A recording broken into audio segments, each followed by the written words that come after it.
Baiklah, Bismillahirrahmanirrahim. Assalamualaikum warahmatullahi wabarakatuh. Salam sejahtera saya ucapkan kepada semua. Salam perpaduan, salam ikatan ukhuwah saya ucapkan kepada ahli-ahli kelab yang hadir. Pada hari ini, saya mengucapkan terlebih dahulu terima kasih kepada saudara pengurusi majlis, Encik Zul, kerana mengalu-alukan saya untuk berada di hadapan ini untuk memberi satu ucapan penghormatan kepada persaraan Presiden kelab kita ini. Okay, Kelab Motivator Hebat Malaysia. Jadinya saya sangat berbesar hati kerana diberi peluang ini. Kerana apa? Kerana saya rasa saya ini sekadar hanya insan kerdil yang mana bersama dengan kelab ini kurang lebih 5 tahun sudah. Sepanjang bersama dengan Presiden, sepanjang bersama dengan ahli-ahli kelab ini, saya rasa saya berkecimpung hanya sedikit sahaja di dalam kelab ini. Tetapi saya diberi peluang pada hari ini untuk memberi ucapan penghormatan kepada persaraan Presiden kita. Terima kasih Tuan Presiden, terima kasih kepada pengurusi majlis dan ahli-ahli kelab kerana memberi kepercayaan kepada saya. Saya suka untuk menceritakan bagaimana pengalaman sepanjang saya bersama dengan Kelab Motivator Hebat Malaysia ini, yang mana kelab ini banyak mengajar saya erti untuk menjadi seorang motivator, seorang yang memberi inspirasi kepada individu lain sepanjang kehidupan saya ini. Terutamanya apa yang diajar oleh Tuan Presiden sendiri. Saya lihat Tuan Presiden telah berjuang berhabis-habisan secara sepenuh jiwa raga beliau untuk membangunkan Kelab Motivator ini. Beliau telah berjuang selama 10 tahun lamanya. Memang lama. Saya baru 5 tahun, beliau dah 10 tahun. Memang jauh berbeza. 10 tahun lamanya beliau mengembangkan kelab ini sehingga kembang mekar sayap perjuangan beliau ke seluruh Malaysia. Saya cukup berbangga dengan pencapaian beliau, pencapaian kelab ini. Kalau nak diceritakan pahit getir yang dilalui oleh beliau memang cukup banyak. Terlalu banyak. Apa yang saya lihat di hadapan mata, beliau bukannya seorang yang mudah berputus asa. Beliau juga bukannya seorang yang mudah untuk berehat, untuk merehatkan diri, walaupun di waktu cuti. Apa yang beliau buat ialah, beliau akan sentiasa memikirkan cara bagaimana untuk bangunkan kelab ini, bagaimana untuk bersama-sama, untuk mengembangkan sayap kelab ini, untuk membangun insan.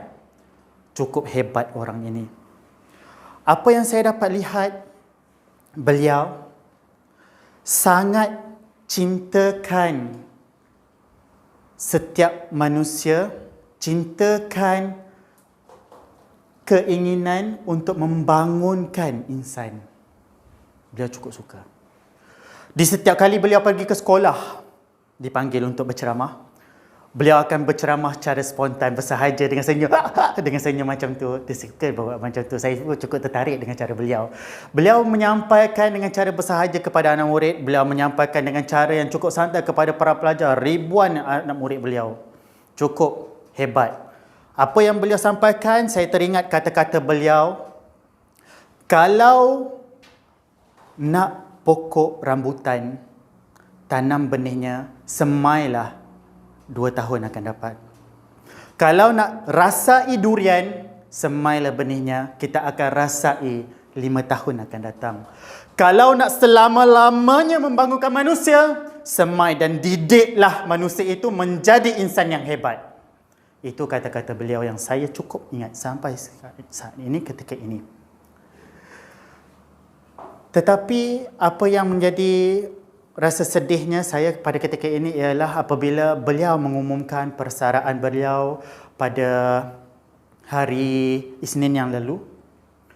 Dan itu yang berita agak mengejutkan. Beliau terpaksa berhijrah keluar untuk menjalankan pekerjaan yang lebih besar dan tanggungjawab yang lebih besar.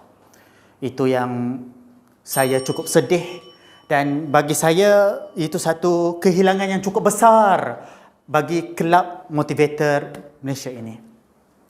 Tetapi kita sebagai ahli jangan pernah berputus harap, jangan pernah sesekali kita berasa kita terhenti setakat ini. Kerana apa? Perjuangan beliau bukan sekadar setakat ini, terhenti seketika ini. Perjuangan beliau adalah tetap di hati kita sebagai ahli kelab motivator hebat Malaysia. Kerana itulah kita perlu teruskan perjuangan beliau, dan kita perlu teruskan, kembangkan ilmu yang diterapkan oleh beliau di dalam kelab ini. Sama-sama kita sebarluaskan lagi, sama-sama kita pertingkatkan lagi, sama-sama kita permantapkan lagi ke sekeliling rakyat Malaysia seluruhnya. Kalau boleh kita nak kembang ke luar negara lagi cantik. Dapat awet Indon. Lagi menarik. Tapi tidaklah sebegitu sebenarnya. Kalau dapat kita kembangkan ilmu ini ke seantero dunia, baru indah, baru cantik dan baru menarik. Itu yang saya dapat ceritakan, pengalaman serba ringkas yang telah dilalui oleh Tuan Presiden bersama saya sepanjang 5 tahun saya bersama dengan beliau, dengan ahli kelab semuanya di dalam kelab ini. Apa yang saya dapat katakan bahawa pengalaman saya terlalu kerdil, pengorbanan beliau terlalu besar. Itu yang saya dapat nyatakan dan saya dapat kongsikan bersama dengan ahli kelab semua. Dan apa yang saya minta ialah ahli kelab jangan sesekali untuk berasa berpatah hati, berpatah balik.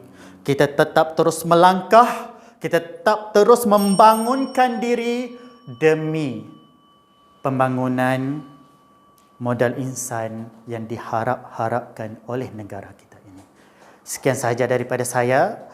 Saya mengucapkan ribuan terima kasih kepada Tuan Presiden kerana atas didikan ilmu yang disampaikan dan atas didikan yang penuh kasih sayang diberikan kepada kami semua. Dengan ini saya akhiri dengan ucapan, kalau Tuan pergi ke hulu, belikan saya bunga kemboja. Kalau Tuan mati dahulu, nantikan kami di pintu syurga. Sekian saja daripada saya. Wabillahi taufiq wal hidayah. Wassalamualaikum warahmatullahi wabarakatuh.